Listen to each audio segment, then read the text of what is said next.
Good afternoon, everyone. I know a few more people will probably trickle in, but we'll go ahead and get started. I'm Emily Cruz. I'm the Executive Director of the Marty Center for the Public Understanding of Religion, and it is very much my pleasure to welcome you to this afternoon's event, a discussion and celebration of the new, wonderful, insightful, exciting, oh no, should I have given a spoiler alert that I like the book? I like the book. This book about which I feel very neutral, the Evangelicals, Loving, Living, and Leaving the White Evangelical, the Exvangelicals, Loving, Living, and Leaving the White Evangelical Church. Did you do this to trip us all up? To trick us? By the wonderful Sarah McCammon. In just a moment, I'll introduce you to tonight's moderator, Sasha-Ann Simons, who we are very lucky to have with us, who will kick off the panel. But first, I'm going to tell you a bit about the Marty Center, who you are hanging out with tonight. At the Marty Center, we believe that understanding religion is critical to a functional society. Our programs move the expertise and rigorous research of the University of Chicago Divinity School, housed here in Swift Hall, beyond the academy, serving as a bridge between religious studies scholarship and the wider public. We are named after Divinity School alumnus and emeritus faculty member Dr. Marty. Recognizing the complex ways that religion informs and shapes our world, Professor Marty sought to engage broader audiences in the school's work.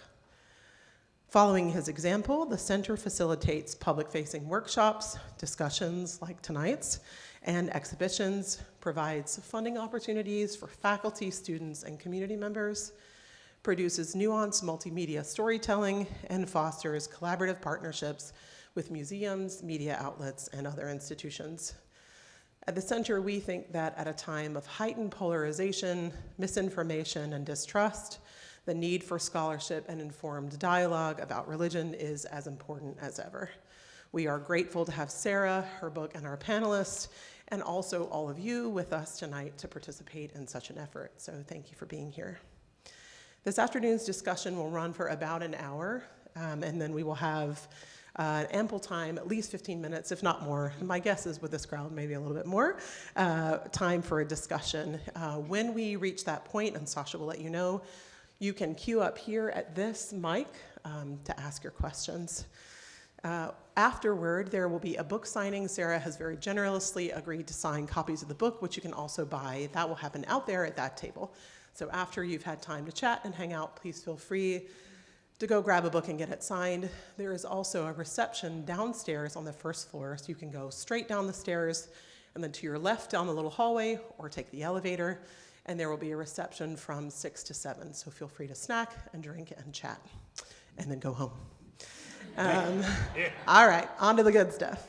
Moderating this evening's event is someone well known to many of you Chicagoans and beyond, I'm sure, and someone, again, we're very lucky to have with us. Sasha-Ann Simons is an award-winning journalist and the host of WBEZ's Reset, a daily midday talk show from Chicago's NPR station. She comes to the Windy City from Washington's NPR station WAMU, where she was a program host, regularly behind the mic on newscasts and talk shows. Sasha-Ann was also a national reporter focused on issues of race, identity, and economic mobility. Her accolades include a national Edward R. Murrow Award, a regional Edward R. Murrow Award, a regional feature award from the National Association of Black Journalists, and multiple awards from the Society of Professional Journalists. Sasha-Ann has a bachelor's degree in journalism from Toronto Metropolitan University, formerly Ryerson University, and studied film and television production at American University. Thank you all for being with us, and please join me in welcoming Sasha.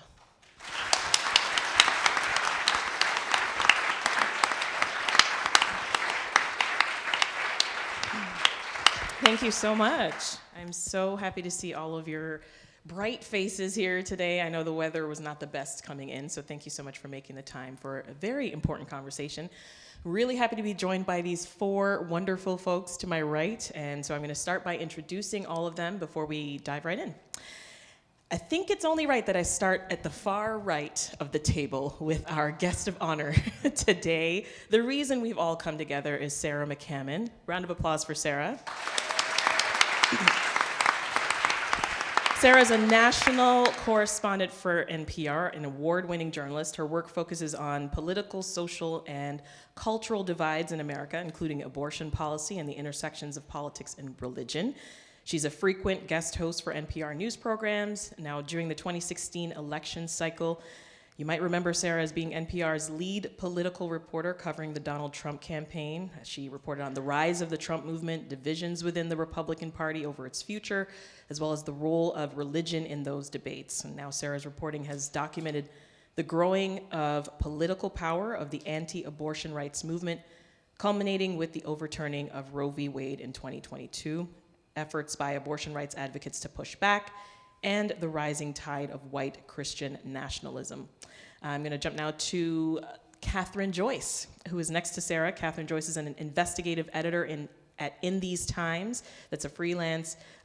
She's a freelance investigative reporter and the author of 2 books called The Child Catchers: Rescue Trafficking and the New Gospel of Adoption, and Quiverful: Inside the Christian Patriarchy Movement. Welcome, Kathryn. And next to Kathryn is Elizabeth Dias, who is the national religion correspondent for the New York Times. She covers faith, politics, and culture, and she joined the Times back in 2018 and has reported as part of the national and politics teams. Elizabeth has an undergrad degree in theology from Wheaton College and a master's in divinity from Princeton Theological Seminary. And to my immediate right is William Schultz, AKA Will. I can call you Will, right? Absolutely. He's an assistant professor of American religions at the University of Chicago Divinity School. He's a historian of American religion with an interest in the intersection of religion, politics, and capitalism. He's currently finishing his first book. It's called Evangelical Capital: The Spiritual Economy of Colorado, and it explains how the confluence of evangelical Christianity and free market capitalism transformed the city of Colorado Springs into an epicenter of American conservatism. Now, before joining the University of Chicago, he was a postdoctoral fellow at the University of Pennsylvania and a faculty fellow at Harvard. He received his BA from the University of North Carolina and his PhD from Princeton University. So another round of applause, please, for all of our panelists.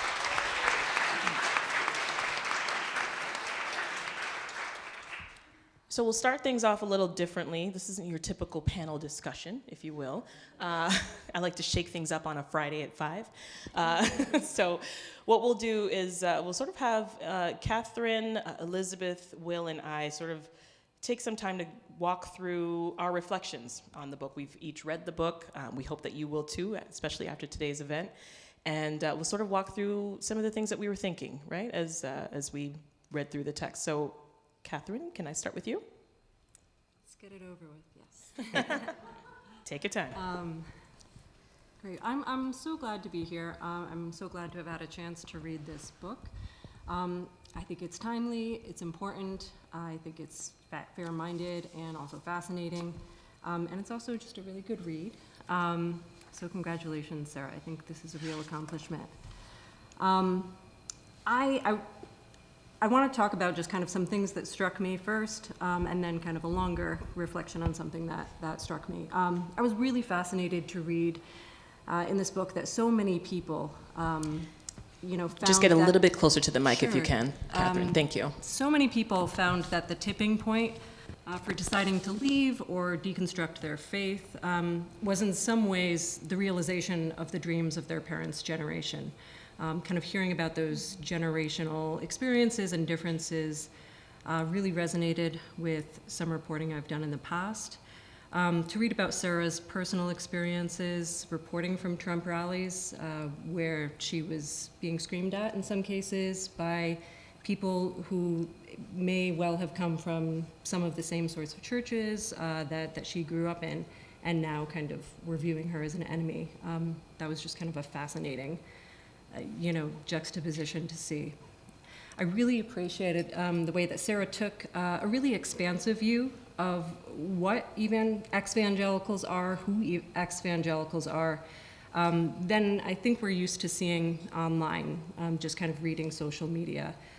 In the Leave Loud chapter, for example, Sarah discusses a lot the way that many churches and Christian communities began to have a racial reconciliation, or racial reckoning, rather, in 2020, And then, so many of them subsequently backed away and kind of moved into backlash instead. I was also struck reading that chapter at how some things that have since become signature aspects of a broader right-wing backlash against diversity were showing up in some cases far earlier in some churches. Some of Sarah's sources spoke to this, like Jamar Tisby, who talked about being accused of promoting critical race theory many months before I was aware of this becoming a mainstream conservative talking point in late 2020 and early 2021.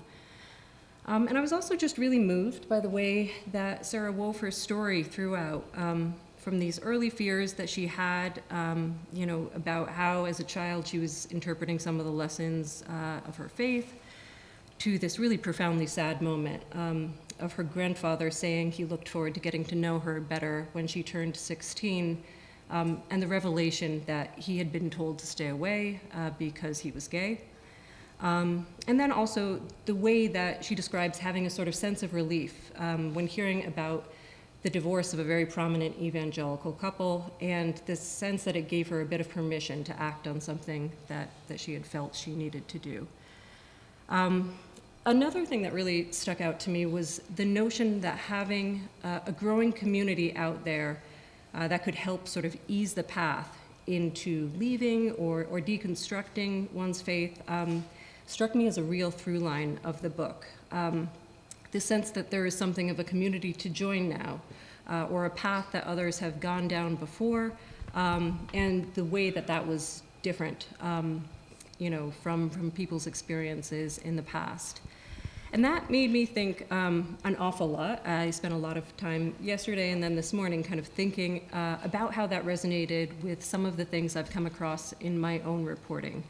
As Sasha mentioned, I wrote my first book, Quiverful, which was about a movement, and I don't use this term at all as a pejorative, but that might be better described as fundamentalist than evangelical. It was not a very mainstream movement. It was a pretty small subculture, but which embraced, in their own terminology, patriarchy as an ideal, and the belief that families should have as many children as God gave them, both as sort of a demonstration of their ultimate trust in God and a way to, live out their pro-life convictions to the fullest, and also in their literature as a means of winning the culture wars demographically.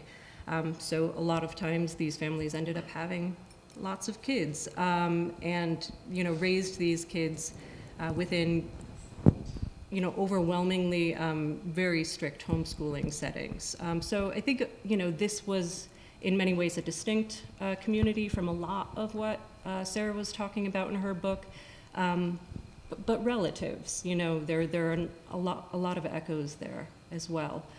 And reading Sarah's book, because over the course of reporting about this, I was reporting on this movement, and then kind of as I'd been doing that for a few years, I started, hearing from or learning about people who had left this movement. First some women who had left this movement sort of fed up with, at their wits' end, sometimes facing extreme medical crises. And then in the years that followed, some of the children that this community had who came into young adulthood, came into their own, often took some of the lessons that they had learned, from either being raised as, the eldest daughter of a family of 9 where they were expected to organize a lot of things in the household, or, a young homeschool student who, got involved in this kind of homeschool debate circuit, which was meant to train up this Joshua generation of young people into really skilled culture warriors. And a number of them took the lessons and the skills that they had learned from that and really kind of turned to, they didn't frequently use the term deconstructing then, but that is what they were doing. So 15 years ago, just as an example, I wrote about one woman, Vicki Garrison, who left the Quiverful movement and started a website called No Longer Quivering that became a real hub for other women who had left. And then subsequently, a lot of daughters in the movement who started blogging there as well. 5 years after that, I, as well as a number of other people, reported on this new website and movement that surrounded it called Homeschoolers Anonymous, which was this movement that, some of the critical homeschooling leaders or parents in the movement that they were leaving behind referred to them as the homeschool apostates. And as I was kind of refreshing my memory about what I had reported back then, I came across this quote that one of the founders of Homeschoolers Anonymous told me, because he had gone to his parents to give them a little heads up before they launched the website. And he said, "You all did something to us. I don't know what it is right now, but a lot of people are having a lot of strange problems." And then they talked about those problems, and they wrote prolifically. And I think that these are, in some ways at least, again, these are different movements, but I think that they have a lot of similarities. One thing that I really appreciate about Sarah's book is how broad it is in covering different subcultures, tapping into different communities who had questioned or left their Christian tradition, and the various sorts of reasons they brought to it. And I think the through line that I really picked up on there, between that and Homeschoolers Anonymous and going back to Vicki Garrison, and there are other people in the past certainly to trace it to as well, but not just seeing the similarities in what they went through, but the sense that these different movements have been building upon one another to some extent to make this path for deconstruction, to really make that flourish into a broader thing, and in just, general terms, but also sometimes really practical terms, really practical offers of help that were offered at some point along the way. I've been always really interested in my reporting in ways that things that start off as somewhat fringe can move into the mainstream, how really small cultural movements of the sort that I was writing about at the start of my career can end up having a really outsized impact on much more mainstream communities, and the way that they can sometimes transform and be picked up and in a transformed fashion into mainstream denominations, mainstream publications. I think we see a lot of that, over the last 20 years. Today we are all pretty well conversant with the idea of the racist conspiracy theory, the Great Replacement theory. But 15 years ago, a lot of these ideas were talked about, albeit in much more coded ways, but in some of these, more esoteric subcultures. Now it's something that's just really very much part of mainstream conservative politics. I also think, the concept of parental rights that has ordered so much of the culture wars, in this country over the last 3 years when it came to school politics and even things like masking, really trace themselves back to a lot of ideas and advocacy that first started in the homeschooling movement, including with some leaders that Sarah writes about. Those aren't really nice examples, but I feel like what Sarah has captured here is a much, much nicer version of that same sort of movement, of something that was once really small, kind of esoteric, counting itself in the dozens of people, has grown into really a mass movement, and one that now encompasses so many different sorts of expressions of both faith and lack thereof than I think when it started. So I'll stop there. And thanks very much for the opportunity for this book. Thank you, Kathryn. That was great. Elizabeth, you're up.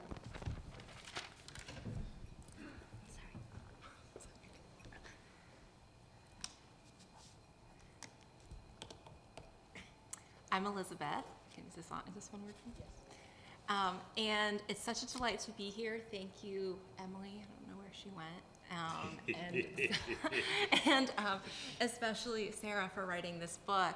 I wanted to start with a story about Sarah that I actually haven't even told her because we've both been on this beat together from afar, covering religion and politics, and especially evangelicals and Trump over almost the last decade. But we actually only met about 7 minutes ago here. And I think we've known each other through our work over the years. But I remember the first time that Sarah came on my radar.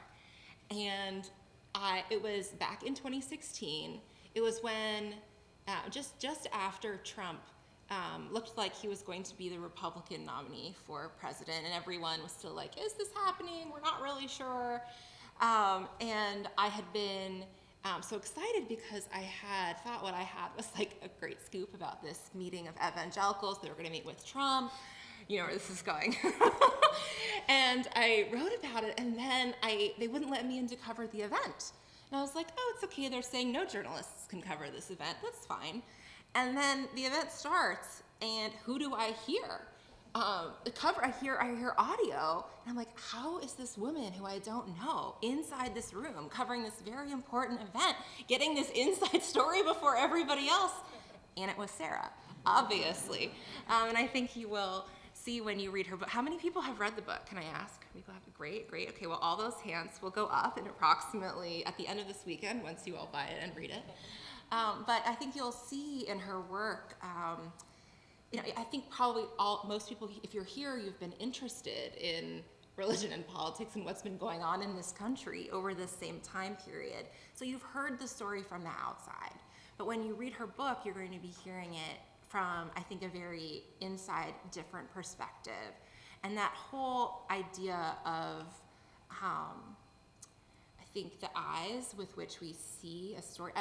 If anyone's comfortable, is anyone from an evangelical or ex-evangelical background or has familiarity with it? Okay, right. So I think you might be able to hear a more intimate conversation partner of someone, like you've probably had your own personal thoughts through all of this time. And I think, it's sort of odd as a journalist when you start your career, you don't really know what the stories are going to be. And obviously this one has been the story of a lifetime in a way, for better or for worse. This is just what Sarah and I and others have ended up covering. And we've, I've watched Sarah's work, especially documenting, what was this like in 2016? How was it then, and how is it different now? And I think religion stories take time to play out. Like some timelines of stories can be very quick. The news cycle is now like 5 seconds before it moves on to something else. But probably like one of the things many of you probably know about religion is that it takes place on these like timelines that are just so different. I mean, it's a story of a decade, right? It's a story of half a millennia, right? Like multiple millennia, Christianity and empire. What are we talking about? And so I think one of the things I was most interested in journalistically, like thinking about Sarah's work as a journalistic project, was it is a story of a lifetime, and it's a story of your lifetime. It's a story of each of our lifetimes in a very personal way. I mean, it started and it's not stopping. And the way that I think these big cultural, political shifts can be seen in the intimacy of each person's life, and the way that readers or listeners encounter that and are able to maybe find a bit more compassion or curiosity when you think about it in that intimate way about some of these things that bring like great, often when I interview people, frustration and anger about what's going on, or just like, it's a different emotional set than when you can encounter someone's personal story. And when we've covered people leaving evangelical communities and kind of how that's shifted, as you were saying, like, looking at different women who are leaving, and then especially black pastors, people leaving, black parishioners leaving white churches, right? And then wondering what's going on with younger the younger generation thinking about, okay, what was the story of my parents versus what is my story. Where we are now is like, I haven't seen a lot of coverage journalistically, like from journalists, mainstream, like, in your just doing independent journalism, taking that genre leap into memoir, even though I think we probably all know, in the industry, we kind of know different people who have had personal family experiences, just their own like lives have been really impacted by this. And so I think Sarah's work is one of the first accounts like that is adding a new dimension to the story. And that's another, like, that's not something you're able to do, I don't think, as a reporter. It's not a story you can do immediately, right? It's not something she could do in 2016, right? You're covering the story, you're like, what is going on? We have to get in that room first and figure out what do you all need to know? Like, what does the public need to know? Like, what is my public responsibility journalistically in reporting? But now that we're in like almost decade 2 of this story, I think it opens up new possibilities for how to communal, like individually, but then offering to the community how to start to understand this and engage it with your own community in a new way. And so I was very curious. I'm excited for the discussion part about this, because really I just want to hear more from Sarah, but about the decision to do memoir and what that's like the kind of journalistic choice about that, which I imagine was quite. It's big. It's big when you're the one, journalists, especially reporters, if you're doing just covering the news, you're not doing opinion journalism. Don't worry, that's question number 1. Oh, I'm kidding. It is now. It is now. It's now. But it's just different to be the one like opening up yourself, and I think there's real choices about that I think. Like as a journalist, when I read, I was thinking about the craft, right? And we're thinking a lot now. There's a lot of self-reflective questions, I think, in industry about, okay, as the story continues, what are our new responsibilities? How do we tell the story in new ways? What are new kinds of questions to ask? Especially as the world around us is less and less independent. There's not a lot of independent journalism. And these huge questions about what does this mean for democracy, right? What does this whole storyline mean for democracy, and what is the responsibility of different kinds of reporting to that? So I'm very interested to talk a bit more about that. And then on that line, I was just so struck by what felt to me like a lot of moral injury that journalists, people who are on the front lines of this, is that a term that I feel like in a div school I'm allowed to say words like moral injury? But is this concept, I mean, we actually talk about it in our newsroom, like when we talk about things like PTSD, anxiety, depression, like how do you cope with these really traumatic stories that are in front of you? I mean, you're a first responder, and there's this new sort of conversation going about, okay, what is it when you're morally injured, when like you're thrust in a situation, you have to like be doing something that presents you with this real conflict in your own sense of the world, your sense of what's right and wrong, your sense of your sort of spiritual well-being. I mean that in like a small s for anyone. And I think that those kinds of conversations, especially for journalists, are really important as we keep covering these big stories. And I think your testimony, memoir, in a way, if I can use these words, offers some insight in how anyone can start to, just imagine you've wrestled a lot with those questions. And I would love any advice about that, and I'd love to just hear a little reflection on that in the Q&A. Thank Thank you. you. Will, you're up. Sure. Can everyone hear me okay? Okay, perfect. Thanks, of course, to the Marty Center for organizing this, to Sasha for moderating this panel, to my co-panelists, Kathryn and Elizabeth, who have done such important work on American religion, to all of you for being here.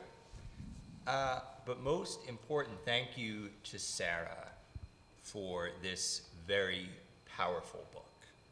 Now, there are a lot of things in this book that I could talk about. Sarah's moving account of her relationship with her grandfather, a man whose homosexuality and humanism put him at odds with the rest of his family. Stories of how purity culture warped the emotional lives of many young evangelicals, or a very thoughtful discussion of the emerging concept of religious trauma.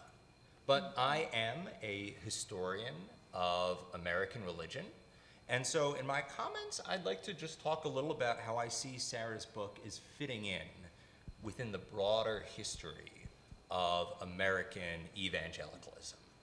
Now, Sarah makes what I think is a crucially important point at the beginning of this book. Describing the world in which she was raised, she writes, "This belief system took the fundamentalism of an earlier era with its traditional gender roles and literalistic interpretation of the Bible and repackaged it with a more accessible, modern gloss. Her school, her church, and her family championed ideas which would have been familiar to conservative Protestants in the 1960s or even the 1920s. America was God's country. Men were created to lead and women to obey.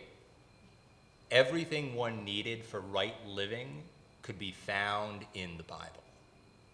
Now, it's important to emphasize that, at least of the 1920s, these ideas weren't unique to evangelicalism. Many liberal Protestants in that period also thought of America as God's country. What was unique was how long many evangelicals held on to those ideas long after they'd been dropped or at least significantly modified by other communities. And these ideas lived on in evangelicalism because they were sustained by a world of interconnected institutions. Let me read a quote from Joel Carpenter's masterful history of the fundamentalist movement of the 1930s, Revive Us Again. A fundamentalist layperson in Chicago in the 1930s could attend special meetings at the Moody Memorial Church, support the China Inland Mission, listen to station WMBCI, do volunteer work at the Pacific Garden Mission, read the Sunday School Times, take the interurban train down to the Winona Lake Bible Conference, and enroll their son in Wheaton College while remaining a faithful member of the Buena Memorial Presbyterian Church. By Sarah's time, the names of some of those, I'd say most of those institutions, had changed, but the story was the same. As recounted beautifully in Exvangelicals, Sarah moved from evangelical grade school to evangelical high school to evangelical college, while consuming evangelical media and, of course, worshiping in an evangelical church. But I think this subculture was never fully separate from mainstream American culture. Even as evangelicals created Christian alternatives to secular institutions, ranging from high school to rap music, they never, I would argue, succeeded at developing a coherent social or economic ethic of their own. And I think a big part of the answer to why deals with how evangelicals tended to approach the Bible. In 1947, the evangelical theologian Carl Henry confidently declared that the Ten Commandments disclose the only secure foundation for a society. But you can't simply transplant an ancient code of laws to modern society and expect things to work out perfectly. The evangelical subculture needed to get its broader social, political, and economic ideals from somewhere. And that somewhere was often from the world of big business and the American far right, who recognized white evangelicals as potential allies. This alliance wasn't foreordained. Scholars have documented many cases of progressive evangelicals in recent US history. But these people always fought an uphill battle against the more conservative forces in their movement. A much larger body of scholarship talks about how conservative and corporate interests shaped and contributed to the political and economic ideals of American evangelicalism. And as of the era recounted in this book, the 80s, 90s, and early 2000s, the battle for the soul of evangelical Christianity was, I think, to a good deal already over. If the conservatives hadn't won a total victory, they nonetheless dominated the institutions that were associated with the term evangelical Christianity. And so people who a few decades ago might have been fighting a battle within evangelicalism now stand outside of it. And these are the Exvangelicals that Sarah profiles so well in this book, including herself. And I don't know whether they will change evangelicalism. I don't know whether many of them even want to, whether they see that as their project. But they will change and already are changing American religion. And so ultimately, many thanks are due to Sarah for taking these first and really important steps in reflecting on what this movement means and what it might mean in the future. Thank you, Will. So I'm going to keep my reflection just a little short because I'm anxious to get into the panel discussion, and I know you are too. I will say this, reading Sarah's book did something to me. It was the first book I'd read in a while that made me feel in a way that I hadn't quite felt before, and I was quite surprised by that. And it immediately had me, the second thing it immediately had me do was think of my own life. So I found myself literally from page 1, from her introduction, just applying everything to myself because I was just reminded of my childhood. She starts at her childhood and, with this scene of her being in church. It's Easter, she's watching the play and terrified, little girl terrified because she thinks Jesus is being, crucified right in front of her and that the blood is real and everything is just, happening right now and her parents are trying to tell her, oh, no, it's fine, sweetie, it's fine, this is just a reenactment. But I had the exact same experience and so she had me hooked literally from page 1. In my life, I've had several starts and stops. I was, raised Christian growing up. I was baptized Anglican as a child in the Caribbean, and grew up going to church every Sunday, Sunday school, the whole nine. Sometimes church on Wednesdays. Kind of went through that same cycle. Migrated with my family to Canada when I was 10. That continued. Then my mom slowly trickled off. But I still clung to church. I had to go to church. I started going to church with my friends, started going with my best friends in middle school, did the same thing in high school. Was just always seeking the Word of God, was always excited to get a new Bible, a different version. And just as I grew up, got a Bible that grew up with me.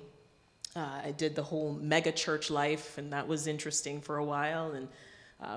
But fast forward, I became a mom. I have 2 daughters.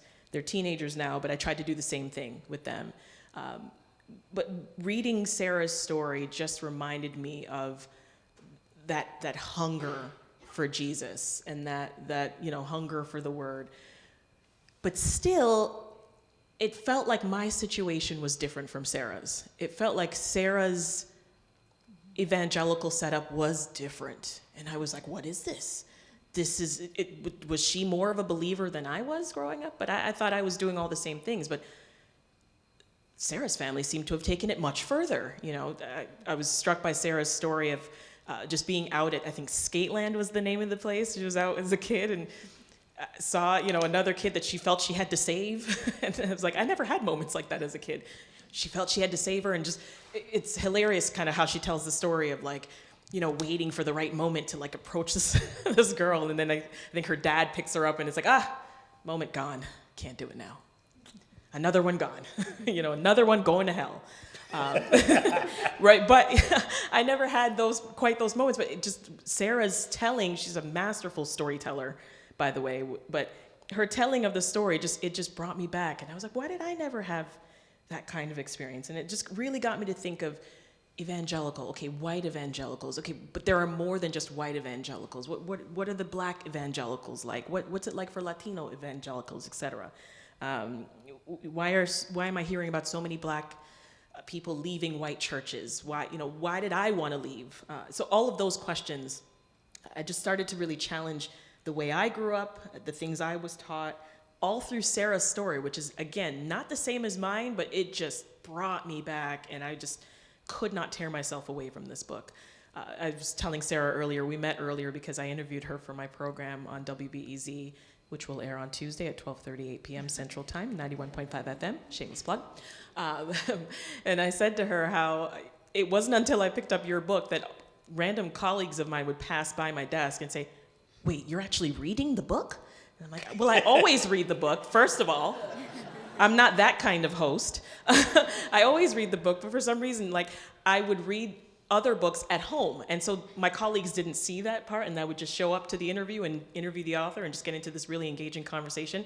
But Sarah's book came with me everywhere. That's why it looks like this, tattered and torn, because it literally went with me everywhere I went.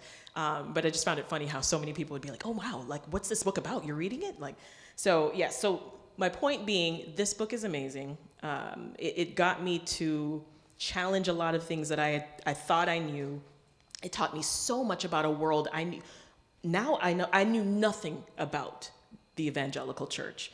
And it just sort of leaves me even wanting more. And so with that, let's jump into the panel discussion. Sarah, I think it's been long enough. We haven't heard your voice yet. So I want to start with the fact that you dive so much into your personal journey in this book, and sort of alluding to Elizabeth's question earlier. You know, we don't normally as journalists see this, right? You know, taking so much of our work and putting it into a memoir because of our personal connection to it. So talk about the process for you when it comes to sort of telling your personal story, and then give us a little bit of what you heard from some of the post-evangelicals that you talked to. You know, it was something I thought hard about for many years. And in many ways, I wrote this book because for so many years, starting from 2016 on to when I wrote it, when people would find out that I had been in this sort of unusual and unexpected position, which I think Elizabeth kind of alluded to, of covering this story that had the white evangelical movement at its center, which was the movement that I, grew up absolutely enmeshed in. People would find that out, and they would ask me, like, how do you explain this? How do you explain what's happening in the country? What do you see? And, I want to back up a little bit and say, I did not really ask to cover Donald Trump. I did not ask to cover white evangelicals. In many ways, I got into journalism because the space I grew up in was a space where people felt that they had to have answers. It was essential that you have answers. That's how you were saved. And I felt kind of smothered by that, and never felt like I was comfortable with the answers I was supposed to have. And so journalism was a place where I could ask questions, and I was supposed to consider other points of view. And certainly I enjoyed covering politics. It was something I had grown up thinking about. But it wasn't until 2016 when I was assigned to cover the Republican primary for NPR, and then we all know how that went. I wound up covering Trump, and the story, so much of the story was about what was the white evangelical base of the Republican Party going to do. And so here I am talking to people with the same theological beliefs I grew up with, thinking about this juxtaposition between how the evangelical movement treated Bill Clinton versus Donald Trump, remembering so well what that was like to be a teenager in the 1990s when all of the evangelical leaders we looked up to were just decrying Bill Clinton's character and saying that presidents had to have moral character. And so I was thinking about all of these things while reporting, trying to keep my professional hat on. And, eventually I started to get so many questions about this that I decided this is really a question I can only answer in a book. And I also don't think it's unheard of. I mean, Tim Alberta's book is part memoir as well, the Kingdom, the Power, and the Glory, which he too has an evangelical background. And I think those of us who know this world inside and out bring a different sort of perspective and an insight, and I think the ability to sort of trace the through line. In some ways, the embrace of Trumpism is a surprise, and in other ways, it's not at all. If you understand some of the thinking that underpins the evangelical political movement, and so that's kind of what I wanted to communicate. And in the course of my reporting, I ran across this hashtag Exvangelical, which I use loosely. Evangelical is a loose term; it's a contested term. Exvangelical is equally, in the way I use it, equally loose. But I think it said something. It said, there is this group of people who have this shared history and really subculture that are reevaluating it, and quite publicly. The internet has made that possible in a way it wasn't 20 years ago. And so we have sort of this confluence of a country that's decreasingly religious, which is hitting all of white Christianity, including evangelicalism, and a country where we're in this incredibly divisive political moment, and many of those divides are around ideology and have religious overtones. And there's the internet, where you can hop online and find billions of TikTok views for the hashtag Exvangelical. There's this whole language around deconstruction, which is kind of a related idea. And I want to say it's not just evangelicals. I mean, I wrote about evangelicalism because that's the world I know, and it's sort of uniquely influential. But I'm seeing these similar kinds of conversations play out in other ex-religious spaces, and it's really fascinating. Yeah. And so I guess I hope that sort of answers Elizabeth's question. I think both. Well, Will, you brought up the difference between sort of the line between fundamentalism and evangelicalism, and I sort of dispense with this early in the book, but the way I experienced it, and the way I think a lot of people inside the evangelical world experience it, it's in some ways a distinction without a difference. Because all of these movements and ideas and leaders, people like Bill Gothard, who was the subject of the Shiny Happy People documentary, if you saw that, people like James Dobson, they might fall into different labels if you were sitting in a divinity school and labeling people, but the reality is that these ideas cross-pollinate tremendously. In the same house, you might have literature by someone who you and I might label fundamentalist, and by someone who we'd label evangelical. And there is a spectrum of belief and there's a spectrum of practice, certainly in a movement as big as evangelicalism, but I can't stress enough how much interplay there is in reality, And to the rank and file Christian parents who are at a Christian bookstore looking for parenting materials, they're not going, well, this person's a fundamentalist, this person's an evangelical, I'm going to step, it's just all sort of one milieu, I guess. I thought, Kathryn, your point about the idea of the sort of the fringe moving into the mainstream was an interesting one too. And again, I think part of the impetus for my writing this book is this sort of observation. I started kind of paying attention to these exvangelical spaces after I heard someone use the word in the course of my reporting, and just began to realize that there was this growing community around these ideas. And in so many different social media spaces, as well as podcasts. I mean, I think there's a new podcast every week about deconstruction. So there's an interesting conversation that's going on, and where it all goes, I think we'll kind of phrase that. I don't know. What I've tried to do here is sort of describe what I'm seeing, bring my own insight into it from my own experiences, and where it lands, I don't know. But what we do know from the data is that the country's becoming increasingly secular. Fewer and fewer people identify with religious movements. More people say they're nothing at all now than white evangelical. And I think that has potentially fascinating implications for the future of our politics and our culture, and certainly our churches. Yeah. I've got some specific questions for each of the panelists, but before I get there, Sarah, I want you to talk through that divide that's happening just within the evangelical space, right? The one that exists between younger folks and older folks right now, especially as we talk about beliefs on genders, right? LGBTQ people. Yeah. Say more on that. Well, the data that and I don't have it in front of me, but the data I've seen has shown now for quite a number of years, and Elizabeth might know better than I do, but that even younger evangelicals, people who identify as evangelical, are far more accepting of same-sex marriage and LGBTQ people than previous generations. I think, generally millennials versus boomers, but probably as you sort of go down the generations, there's more and more acceptance.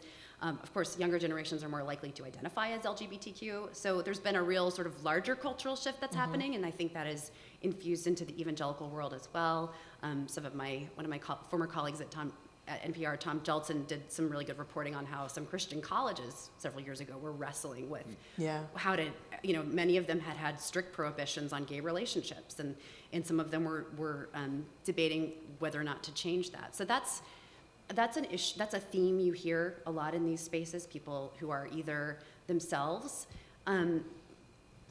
wrestling with having a queer sexuality and being in an evangelical space, or just simply feeling solidarity with their friends who are gay or lesbian. It's not limited to that issue, but I think that's a really common theme. And then again, more broadly, when we look at data about religious nuns, it's just like a cliff. If you look generationally, older people are more religious, younger people are far less religious. Yeah. Kathryn, I want to turn to you. A couple years ago, you wrote a piece for Salon that detailed what you called the religious history of January 6th. Remember that? It was a couple years ago. I know you've written a lot since then. It was right around the 1-year anniversary of the insurrection. And you went back to the summer of 2020, and you sort of walked us through various moments, warning signs, if you will, of violence that was to come.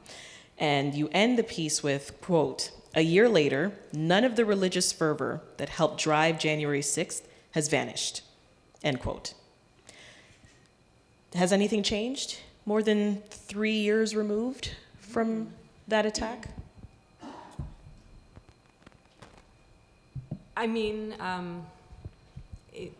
in that more of the same, I guess, is a change in and of itself. I think we're continuing to see a ton of that, and in lots of different ways.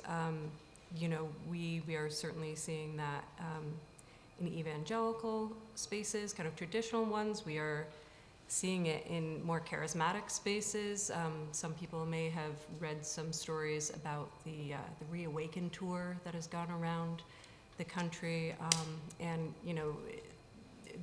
the way that kind of is blurring the border between a lot of different things, between religion and politics, and also the way that kind of conspiracy theory is getting deeply infused in a lot of that. I think Sarah pointed this out in a couple of places in the book, but the kind of really interesting statistic that there has been a bit of an uptick. If I'm remembering this correctly, I'm a little fuzzy today, sorry, but in some people who are identifying as white evangelicals, but not really for the traditional reasons you might think, but because they're coming that way as a result of their political identification. If white evangelicals support Trump, then I guess that's what I am. Also, right, that's some data from Pew a couple of years ago. Yeah. Similar things we're seeing in certain sectors of the Catholic Church, where there are also really significant internal divides and conflicts. But I think a lot of people, from a lot of different backgrounds and perspectives are still kind of lining up behind this. Yeah. Elizabeth, much of your work, as we've talked about it highlights the various intersections between faith and health and politics, et cetera. Most recently, you've written about the growing abortion restrictions that we've seen across the country and how Christianity ties into the IVF conversation. How does that type of in-depth religious reporting inform your worldview?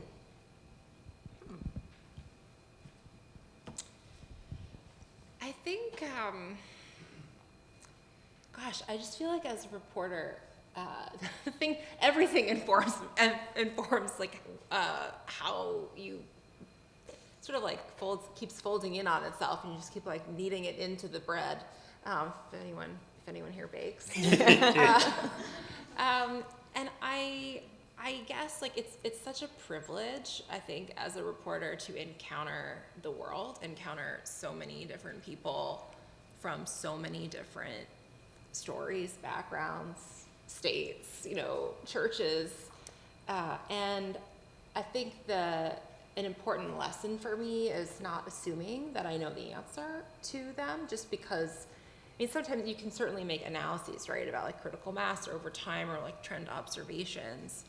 But I think the longer I've been doing it, I keep frankly being reminded it's a pretty humble exercise if you want to get it right. You just have to be constantly aware of what you don't know and be more interested in that. Mm-hmm. I'm just more interested in what the person that I'm encountering or that I'm interviewing or the subject I'm trying to better understand.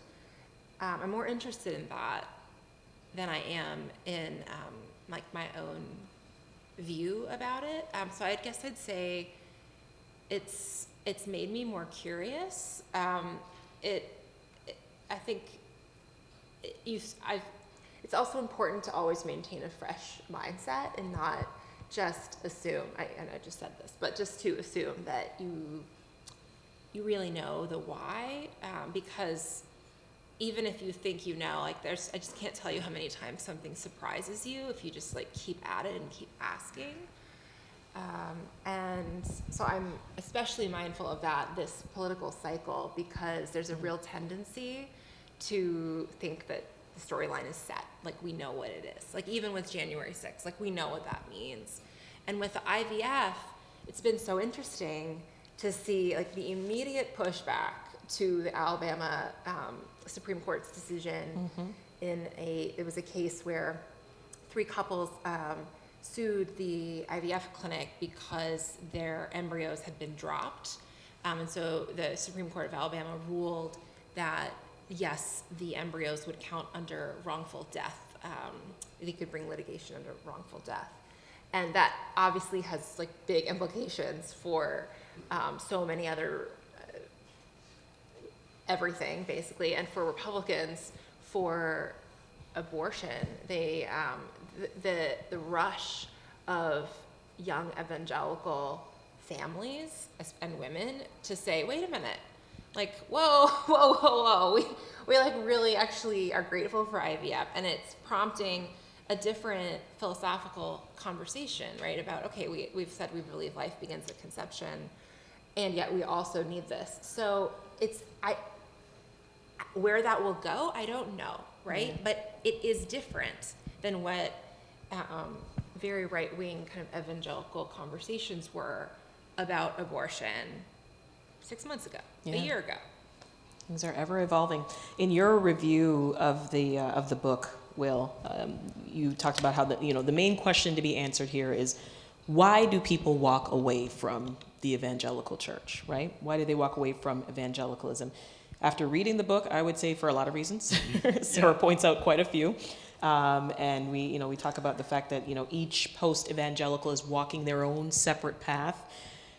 Is it fair to say that there are ways, though, that ex-members of the church will be sort of forever linked?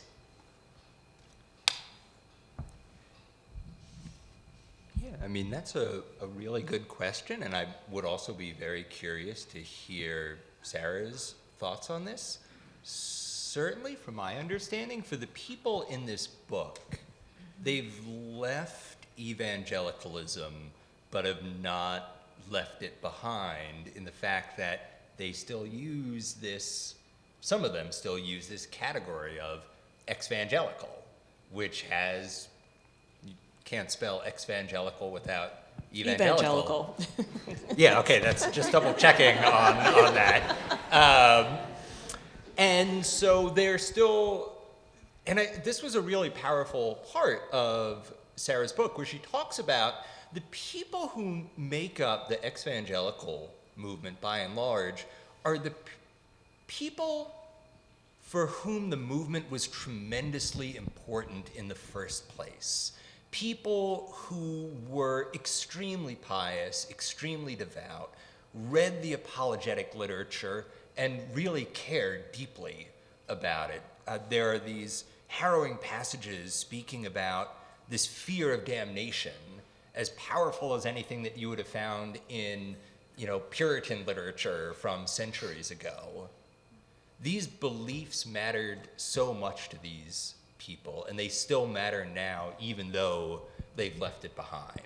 And there's, I think, a different population of people. Sarah compares them to those people whose leaving of evangelicalism is like the ghosting of a party at which they didn't want to be at in the first place, whose attachments were more tenuous to start with, and for whom the becoming a nun, religiously non-affiliated,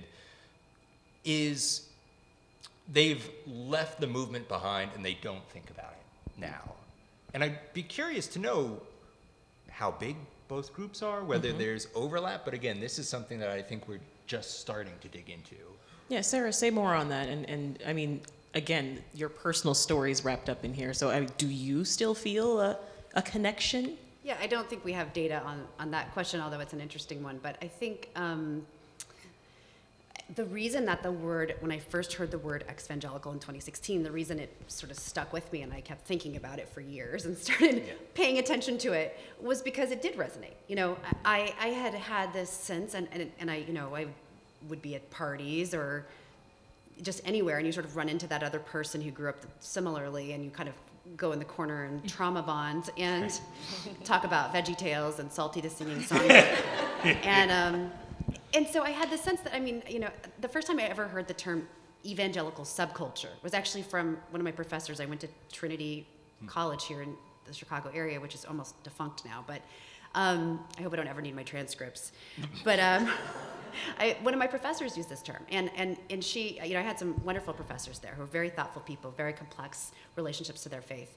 And when I heard evangelical subculture, it said something that I knew existed, but it gave it a language. And in the same way, when I heard exvangelical, it gave, and deconstruction, it gave a language to something that I had experienced long before, and that's really why I became so fascinated with it. And I think you're right. I think some people, you're making a point that I'm making in my book, so of course I think you're right. But I think some people walk away from religious spaces, and it's not that big of a deal. But for a lot of people, especially when you're steeped in, all of that subculture, all of that infrastructure we were talking about, it is very hard to leave it behind. And it's not just ideas, it is a culture, and it is a whole way of seeing the world.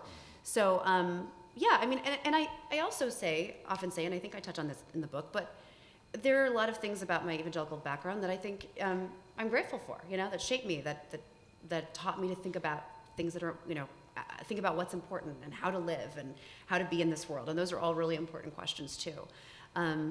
But yes, I think for many people, it stays with you. Can I add something to that? Yes, please. I think this is one of the places where kind of time is going to show some really interesting things about that.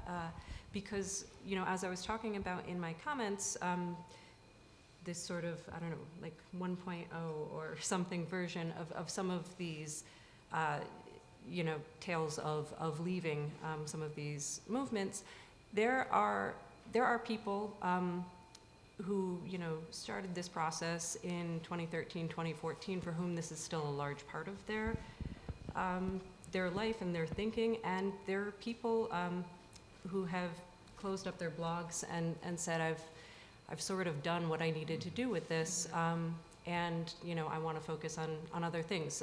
A woman who had an influence on so many other people, Vicki Garrison, who started this blog, No Longer Quivering, that I think was a real influence on the creation of Homeschoolers Anonymous. At some point, she just said, I've done what I needed to do.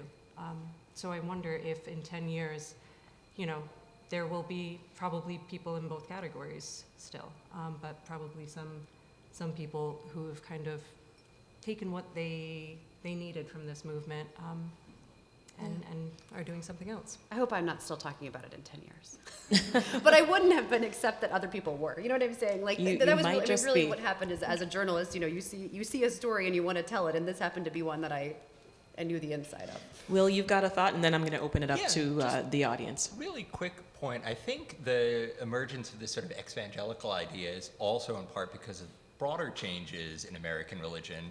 Whereas, 50 years ago, people leaving evangelicalism might have just shifted to a more, mainstream, become an Episcopalian or joined a different branch of the Presbyterian church.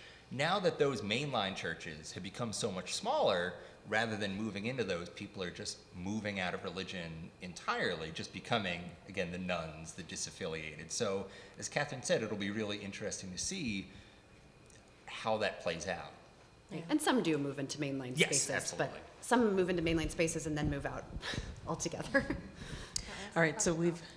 Oh, I was going to ask a question. Oh, yeah, sure. What did you, sorry, what,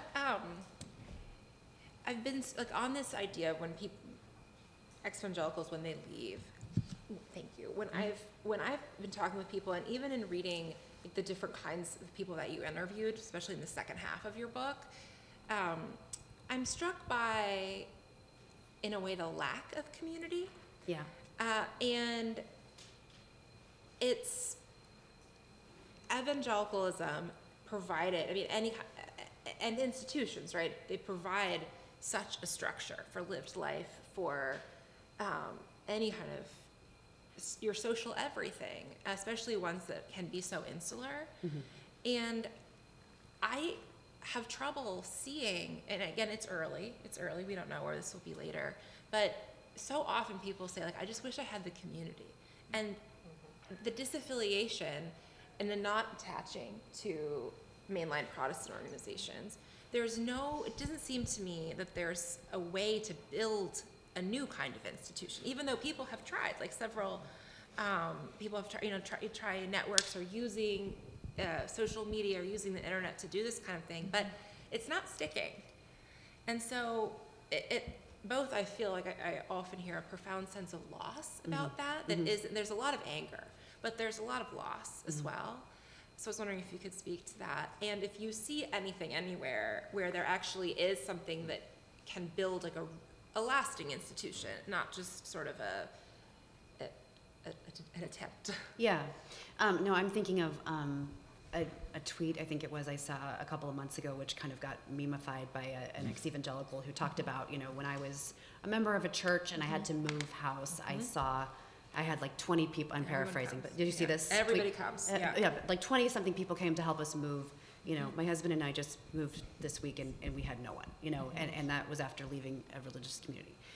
And so it's hard. And, I think I see some community in, in these closed Facebook groups, that some of them I joined as a lurker and, I guess I'm sort of a member, but, and I would never quote from a private Facebook group without getting people's permission. But generally I see, people sharing experiences, frustrations with estrangement from family, struggling with different aspects of theology. So there is some community around it there. Certainly all these podcasts, you can, hours, I have a friend who sort of deconstructed in the last year, and I didn't know she deconstructed until I wrote the book, and she was telling me about just going for long walks, listening to these podcasts, just for sort of support and a sense of community. But it's not the same as going to a church. The podcast, you're just listening. It's not participatory. It's not the same as going and seeing people. And there are some efforts.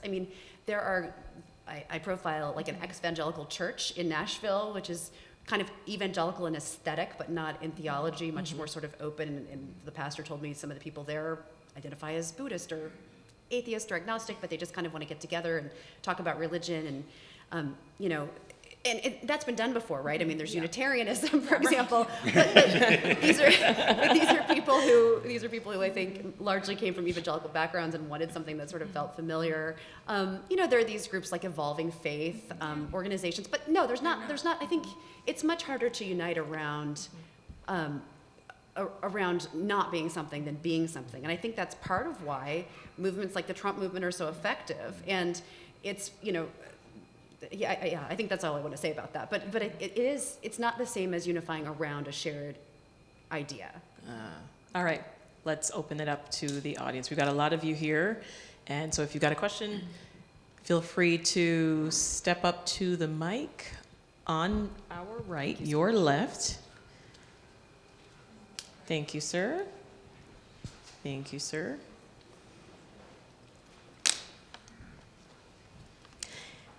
Introduce yourself and ask your question. Hi, I'm Nick Epley. I'm a professor of behavioral science over here at the business school. There's, in the conversation about evangelicalism that we've been having here, evangelicalism has been staying kind of the same or constant, and people have been moving away from it. It strikes me that evangelicalism itself is also changing. The folks who refer to themselves as evangelicals on the right, many of them are not going to church. Many of them are not. They're of the variety that came from it politically, as you had said earlier. And I'm wondering how much that very concept is changing and itself pulling away from religion versus staying the same with people moving away from it.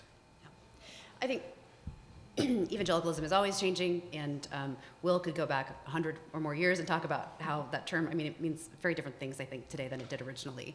I will say, I think there was a narrative that Trump-supporting evangelicals were not regular churchgoers, but that doesn't seem to be the case. There's new data, I think, from Pew that just came out that looked at that, and there's really no difference.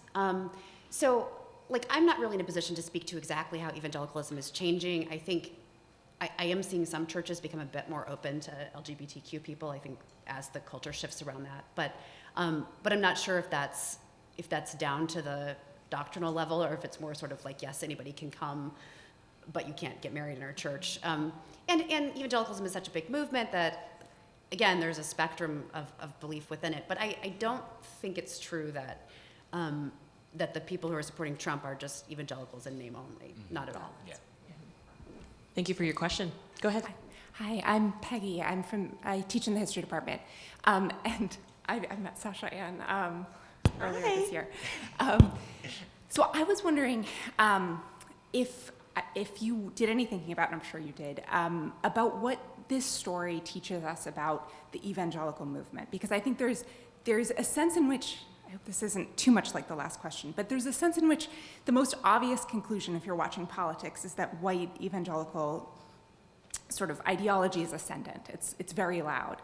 But we also have examples from history where things get louder as they are under threat. They sort of understand themselves to be in a position of existential threat. And so, for example, like, as birth rates were falling in the 19th century, that is when abortion became illegal in every state. So I'm wondering, like, how should we see directionality here? Is it that this is a story of people leaving a movement as it is sort of gaining steam? Or is it a movement, sort of white evangelical politics, something that understands itself to be under threat and under threat sort of specifically maybe because of this movement away from it? I'll say a couple things, and I'd love to hear the rest of you weigh in, but people are leaving as part of a larger leaving religion, so that's one thing. But it is affecting the white evangelical church. And I think Robbie Jones is a pollster with the Public Religion Research Institute, and he has written, I think, better than almost anybody about this idea that white evangelicalism as a percentage of the population is declining, and a lot of that is demographic factors. It's also because of secularization, and it's a whole bunch, and it's hard to totally disentangle what's what there. But white evangelicals make up maybe about 14% of the population now. At the peak, it was more like almost 1 in 4. 25, close to 25%. So Robbie and others have argued, I think, very forcefully that the sort of deepening alignment with extremist politics that we're seeing is a response to that. It's a response to declining cultural power. And it's been happening for a while, it's been building for a while, but it's kind of maybe reached its zenith now. But no, I don't think that I don't think that the white evangelical movement is growing at this point. Yeah. Okay. Thank you. It's changing in some ways. Thank you, Peggy. Hi, sir. I'm a little older than a lot of the people here, especially up front. And I don't think this question, which has to do with fundamentalism, is unrelated. I grew up in a family that understood itself as a fundamentalist missionary family. In fact, I grew up as a missionary kid in Kenya. So my life struggle has been with fundamentalism. And not evangelicalism, although as far as we were concerned, actually we got mixed up in the middle of the period with the neo-evangelicals. But the question has to do with the what I have seen, not just seen, but documented, is the growth of fundamentalisms. Not just religious fundamentalisms, but market fundamentalism. And the fact the word fundamentalism has exploded, literally exploded in the last 10, 15, 20, 30 years. Islamic fundamentalism, that's when it became a big word. And market fundamentalism is probably, as far as I can see, the biggest threat to the world right now, which tells you that I come out of a tradition that talks in terms of worlds.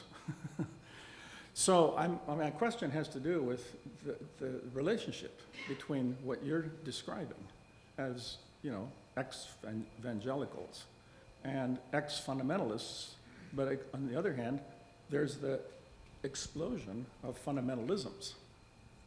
Fundamentalisms are another word for tribalisms, and we've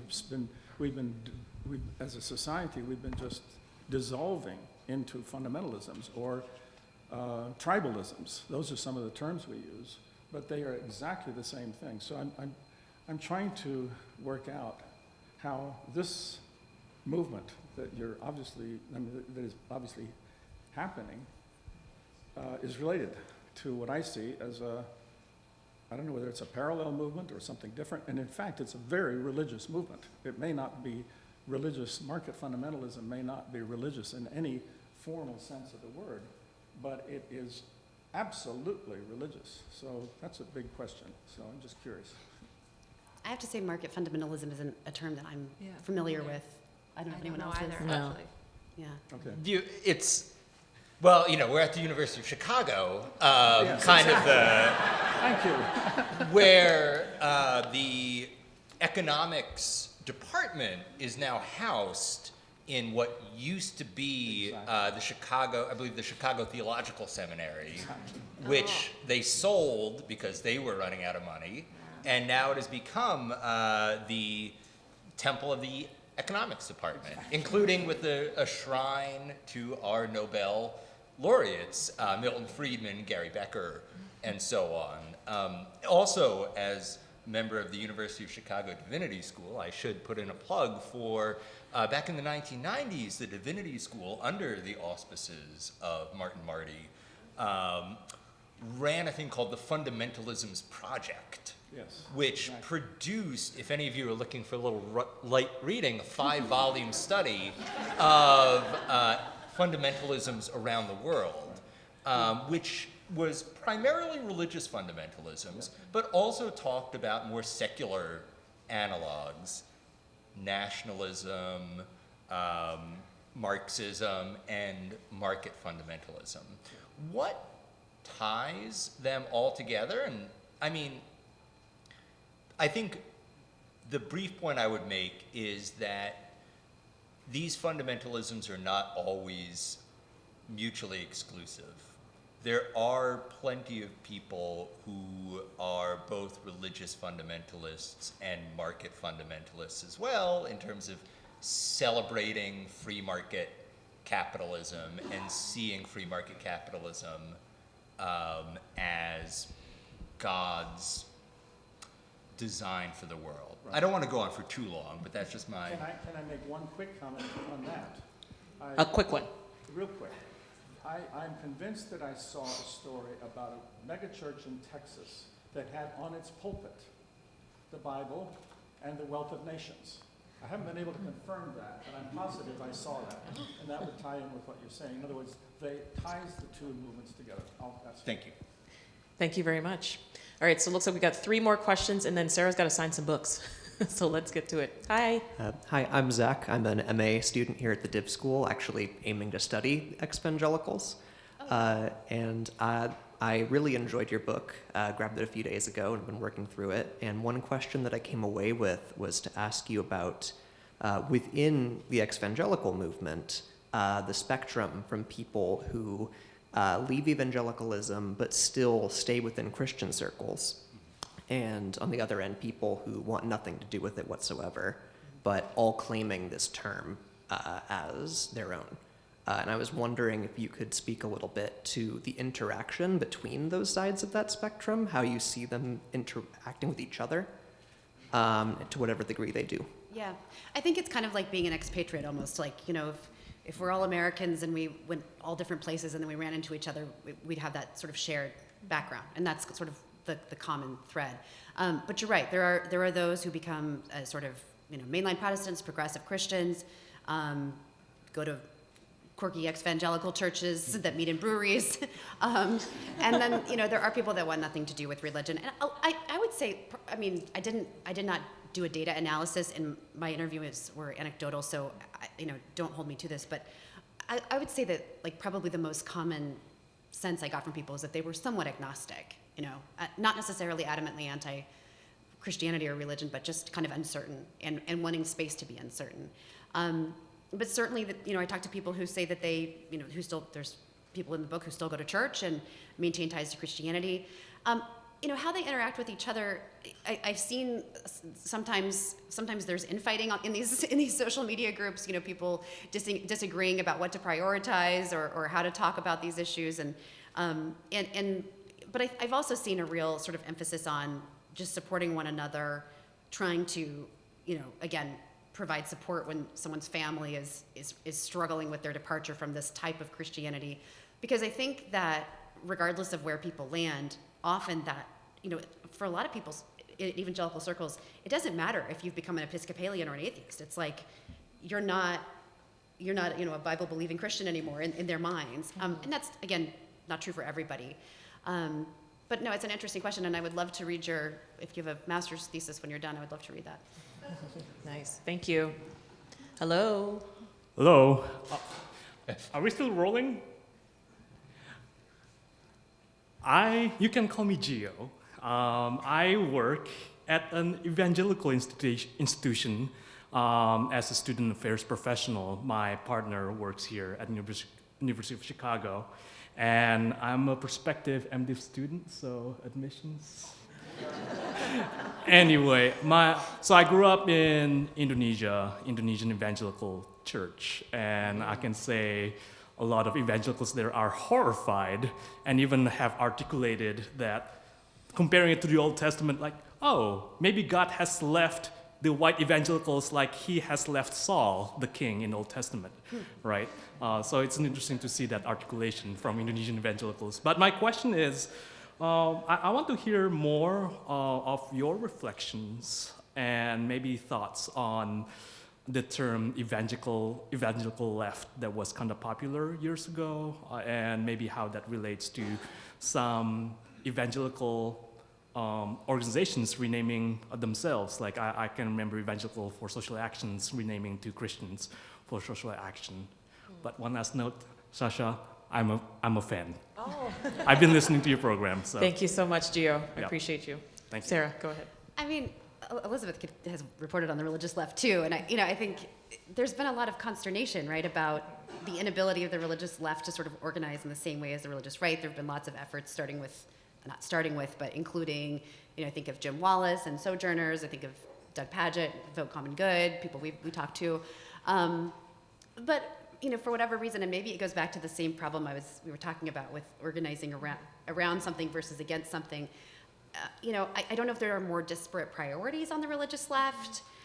If it's harder to have people fall in line when you have sort of a softer theology that's more sort of, you know, open to interpretation. I'm not sure why, but there have been and continue to be efforts to mobilize the religious left, and they just don't seem to be as successful as the religious right. At the same time, I mean, there is a history. Maybe I'm talking mostly about white religious left spaces, because obviously the black church has a long history of mobilizing around social justice quite successfully. So, yeah, good question. Do you have thoughts on that, Elizabeth? Oh, I agree with Sarah. I mean, does anyone remember 2008 when Obama was running for president? I mean, that's the time. I'm guessing you're probably remembering when it was just like, I mean, all of the stories. I wasn't a journalist yet then, but I was watching. It was a time that made me really want to become a journalist, because I was reading all this about, okay, there seems to be this new movement of the evangelical left. It's really like, they're more, it's the highest percentage in a long time of, I don't quite remember if it was white evangelicals who voted for Obama. It was just a really high number of it. The margin was really different. There was like the year. environmentalist evangelical movement around that time. Yeah, there was, Yeah. and then think about how completely different that it was from what happened in 2016. Like, it's also very similar with Pope Francis, right? Like, think about when the direction that many people seem to think he would be taking the whole Catholic Church when he became Pope 10 years ago, and more than 10 years ago. And it's just not, then you look at the world now and you're like, okay, something's obviously very different, and religious movements change. I think the power of the quote religious left was very different in the mid 1900s than it is now. I mean, it's a very different time, and they don't have the numbers. It's not in terms of the organizing power. And this is not just a religious thing at all. Actually, look at how the Democratic Party organizes in comparison to the Republican Party. I mean, there's the cliche saying, Democrats fall in love, Republicans fall in line, right? Just think about all of the way that the right worked to overturn Roe, they think in generations. It's a very long campaign, in a way that the left is all about consensus, Democrats, and everyone has to agree before you can move forward. And we're seeing the consequences of that in the rest of politics and American religion. Quick thoughts from Will, and then we'll get your question, sir. Yeah, just a very brief and somewhat cynical comment. The religious right also has a lot more money than the religious left, and that Important goes a good deal further. All right, your turn. Yeah, my name is Dave. I'm a graduate of the university. Listening to the panel, just very briefly, listening to the panel, it seems like there's a subtext there that the election of Donald Trump, the endorsement of Donald Trump by the religious right was maybe a personal issue, that it was looking at the outside, from the outside of the evangelical movement, people would see that as discongruous. Yet, I mean, is that to be expected? Some of you grew up in the evangelical movement, you know the issues they care about. They weren't electing Billy Graham, they were electing someone who would stand up for the issues they care about, abortion in particular, the court. So is it surprising that they would have supported Donald Trump so much? I mean, and given, what was the alternative? Oh, I think it's probably less surprising than some people think it is. I mean, I think there was like a narrative, there's been a narrative forever that evangelicals were going to break with Trump, and it hasn't happened. And I think you're right. I mean, I would hear a lot covering 2016 about a binary choice. I need to vote for somebody who shares my policies, and character. Yes, I care about character, but I care more about the Supreme Court. I mean, to your point, I heard that all the time, and I think for a lot of people it was a pragmatic decision about choosing someone they aligned with. That said, in 2024, there was a big pool of Republican candidates who all had, more or less similar policy positions, and evangelicals still were instrumental in choosing Trump. Now, maybe that's just incumbency, but there wasn't some kind of big revolt to pick somebody else this time. So, Thank you for your question. Thank you all for being here, for your questions. I do want to close with just a quick quote from your wonderful review of this book, Will. You said that the Exvangelicals is both timely and superb, and I couldn't agree more. This book is timely because it deals with issues that will ultimately decide these 2024 elections that we're facing, and it's superb because it makes you think. It makes you laugh, it makes you cry, it makes you think, and it's well written. So thank you all so much for being here with me, and stick around. I think Sarah's going to sign some books. yeah, thank you, Sasha, and thank you to the panel for a great conversation. It's our pleasure, Sarah. This is so much easier than being up here alone.